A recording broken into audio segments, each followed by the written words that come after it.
Hey Pacer fans, and welcome back to another wonderful episode of A Closer Look brought to you by Innovative Solutions. I'm your host, Maddie Campanella, and today I am here with men's soccer player Jordan Misiri. How are you doing today, Jordan? I'm doing well. I'm glad to be here. Good. We're so happy to have you on the show. So tell us a little bit about yourself, where you're from, who introduced you to soccer, all that good stuff. Well, first, I'm from New Hampshire, Manchester, New Hampshire to be exact, up north, right near Maine, New York, Massachusetts, all those areas. But originally, I'm from the Democratic Republic of Congo, which is located in the central part of Africa. Moved to the States when I was around 12 years old. Yeah. It's been fun for me so far, just being in the States, learning different things and the culture and everything about it.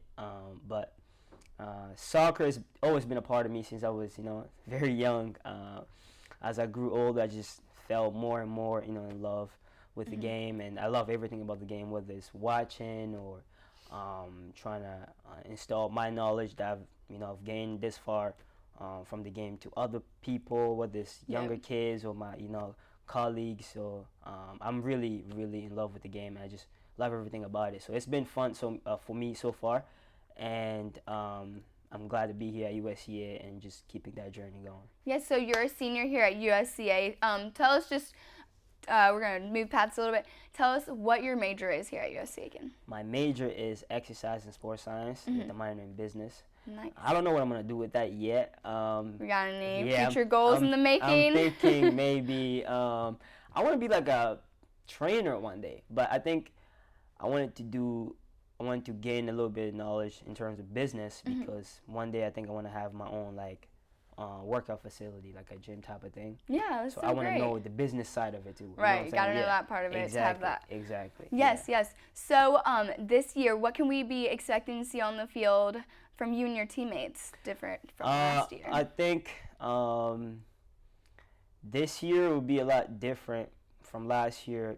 Just off the get-go, the chemistry is a lot better compared to how it was last year. I think everybody getting along, even though 80% of our team is, foreign players, which is, I love that. Which yes, that diversity. Exactly. So I think, but we all been able to put aside our egos and the fact that we're from all over the place and just been able to come together and just play the game that we love. So I think people that are going to be coming to watch us should expect a united group of players that just go out there and compete and fight for one another on the pitch. Yes, that's so exciting, and well, we wish you the best of luck throughout your season. Thank you. You're welcome. So you said you were around 12 years old when you came to the States. Yes. Can you tell us a little bit about how your transition was with your family? I know you have a pretty amazing story that you'd like to share, so I'd love to hear it.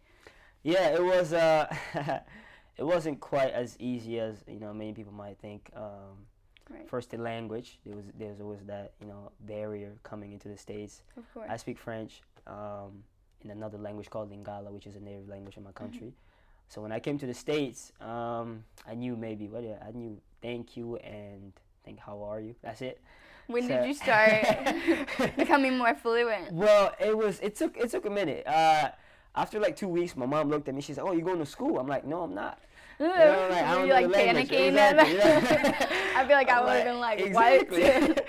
I was like, how do you expect me to go to school? I don't speak the language. Everybody going to make fun of me, you know? Yeah. She said, oh, that's how you're going to learn. I was like, all right, I guess. So I went to gosh. school, and I would just sit there, and not say anything, Still brave. Exactly. Or mom just made you go anyway. Exactly. It wasn't like me because I'm not that outgoing, but I like to talk to people a little bit, you know? But I was like, man, I can't. But definite culture shock though. Yep. So, but then when it came to break time where we'll play a little bit like sports and there was soccer, so I went to go play soccer. Yeah.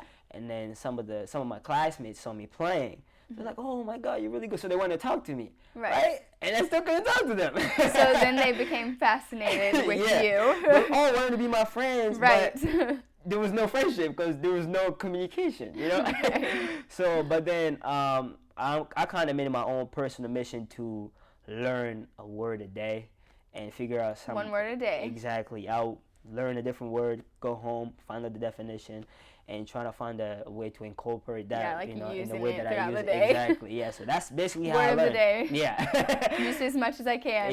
Yep. And that, it still goes on to this day. I like learning different things. So yeah. That's basically how the journey first started when I got to the U.S. So yes, so you're here now. What was it like after that? So going throughout into high school, becoming more fluent in the language. So then your soccer career started picking up. Tell us a little bit more about that. Yes, I became more comfortable. And first, the style in the U.S. style of play is different. It's more physical, and I wasn't quite used to that. So when I came, I wasn't as physical. My skill level was where it should have been, but my physicality didn't match my skill level. So I had to make sure that I went to the gym, worked out, built a little bit of muscle to match my skill level with my physicality. And once I did that, it was very easy for me to kind of just be as effective as I wanted to be. And where was your mindset when like all of this was happening? I know for me, I'm sure I would have been like really a definite culture shock. I don't know. I feel like it would have been really strong and pulling on my heartstrings emotionally with going through such a big change. Were you facing anything like that, or did it just like fuel you to drive more? For me, soccer has a very special part in my life, and whenever I'm playing, it's like nothing else exists for me. So I completely forget about all the worries and everything that I'm going through. I could be going through some stuff and I just go to the pitch and train for a couple hours, and that just puts me at ease. So playing really played a huge role into me having to adjust to the new, environment, the culture, the everything about being, in the U.S. So and I have, my family obviously to thank for as well. But soccer definitely played a huge role. There were some moments where I'm like, man, I kind of miss, what I'm saying, but like, for the majority of it, I was okay with it because I was playing soccer, and I love it so much that when I'm playing, it's just like, it's just me having fun. Nothing Of course, else really that's so matters. nice when you have like an outlet like that. You can get away from everything. Exactly. I encourage, if you don't have something like that, you need to find something. It's like literally like a brick wall. Like nothing can penetrate through it. I'm just like chilling in my own bubble. Yeah, but like not only physical health, but mental health as well. It helps so much. It does. It really does. Yeah. For sure, it played a huge role, and over the years, so my high school career, I played 2 years in high school, and my freshman year I did okay. Sophomore year I did pretty good, and then I broke my tibia. Oh no! Yeah. Terrible. Yeah. I broke my tibia going into my junior year, so that was difficult. It was. Did you feel like that was a major setback for your career? It was for me. Well, I broke it twice. So. In the same season? Yeah. Oh no. Yeah. So the first time, that was like the first time really having to go through a major injury. Yeah. So I was like, you know what? How long was your recovery? Did they happen back to back? Yeah. The first time. The first time it was 3 months, and then after that. Came back the first game, it wasn't completely healed, so the bone just kind of broke off. Right. And after that, I was out for about a year. So overall, maybe like a year and a half. And it was probably the most difficult time of my life, I would say. I'm sure. Yeah. I would have been going like crazy trying to figure out what I was gonna do. Yeah. So I had to really figure out what I wanted, and in terms of. Like I've always. What did you focus on during that time? Definitely like rehab, but what else was your main focus at that point in time? So during the rehab, there was moments where I was like, man, what if I really push myself and I never, get to the point where I want to, get to? Because there was always because of that. Yeah, there's always that like, what if it happens again? So I learned how to take risks and just believe in myself, and believe in my work ethic, and just have faith. And I learned a lot about myself, because you can say you love something until you really have to fight for that thing. So I really had to dig down and really fight for what I wanted and look within myself and nobody else. So that really taught me a lot about life and just the people around you who you think are there but may not be there in the tough times. So I learned a lot about just life in general, to be honest. So so having to climb over that when I came on the other side of it, it was pretty nice. So having that back-to-back injury, when you were able to come back, were you kind of like holding back a little bit because you were nervous? At first, yes. At first. I think How long was it until you think you were it took like about full-fledged Ken? took about, I would say, 3 to 4 months. So I came back, they cleared me, I was good to go. Yeah. But it took another 3 to 4 months for me to mentally be like, you know what, I'm back. I'm back. I think the physical part, to be honest, the physical fight of it was hard at the beginning, maybe like the first month. And then after that, you just kind of get used to the whole rehab thing. You're like, man, I'm just doing this. It's like almost going through the motions. Yep. And the sometimes you feel like part. it's not working. Yep. And you're just so over it. Exactly. You speaking like you got some experience. Oh, I broke my tibia before too. Really? Man. Yeah. True. So it's not fun, is it? It's not. Yeah. Yeah. The mental part is definitely the hardest part. It was the hardest part for me because people see that you're looking good, but then you're not playing the way you should be. You know, Right. so it's always in the back of your mind. So you have to find a way somehow to get over that. Push through that block, that mental and I was block. thank God I was able to do that. And I feel like as you get older, mental blocks become more difficult to deal with. Yeah, exactly. Especially when you learn new skills, you're like, I don't know. Yeah. So it's for me, it's all about knowing yourself and knowing if you're willing to sacrifice for whatever it is that you're trying to achieve. Of course. And if it's worth it, if it's worth it, why not? So I thought about it. I was like, okay, you know what? I think it's worth it. Yeah. So I went all out and. Very determined player. Yeah. We can definitely see that on the field. Yeah.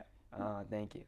You're welcome. And lastly, what would you, if you could say anything to your teammates and to your program as a whole, what would you say as like a legacy that you'd like to leave behind? For me? For you personally. I would like to be remembered as a player. I would like to be remembered as a player who every time, whenever I stepped out there, I give it 110%. Whether it was in the loss, a win, a tie, and just being positive. I think that positive energy is very contagious. It really is. It spreads like wildfire. Exactly. Whether I had so sidetrack story, I had a coach in high school. He was my assistant coach, and he used to pull me to the side sometimes and just talk to me. Yeah. And I learned a lot from him because the way he would talk to me made me feel like I could do anything. So I would study the tone of his voice, the way he looked at me, the way he would touch me in the shoulder sometimes. So I learned from that, and just I carried that with me forward, knowing that the way I talk to this player may be different from the way I talk to this player. People are different. And then you remember those things, the way that he made you feel. Exactly. And the way that you want to make others feel. Exactly. Yep. Yeah. So I can kind of empathize with that, and now I look at it and say, okay, if I want to be a leader, I have to be able to know different characters. Right. Be able to distinguish between this player and this player. How would I address this player common situation, and then I may address that same situation to a different player in completely differently. Yep. Yeah. So it's been a good learning curve, but I would just like to be remembered as a player who worked hard and give it his all, and overall just had fun, enjoy playing. That's what I tell my teammates all the time. Enjoy it, just enjoy playing, because you're only gonna play till you're like maybe mid-30s, right? Yeah, so like just enjoy it, have fun. Give it all you've got while you can, exactly, because it doesn't last very long. Yeah, because mentally, for me, I think I'm a very tough person mentally. So like when I get to that age, I'll probably still think mentally I can do it, but physically it's just gonna be like no. That does not surprise me at all. So I think about it sometimes. I'm like, you know what? I'm just gonna have fun now, enjoy it, give it my best, and whatever happens, happens. Yeah. That's nice. That's very nice. Well, we wish you the best of luck throughout your season this year. And Jordan, thank you so much for being here today and talking with us. I appreciate it. Thank you for having me. Thank you. All right, Pacer fans, that has been another episode of A Closer Look brought to you by Innovative Solutions. I'm your host, Maddie Campanella, and join us here next time at Pacer Athletics. Great job. That was wonderful. So what we're going to talk about? Just what your closer look is, pretty much. Closer look, huh?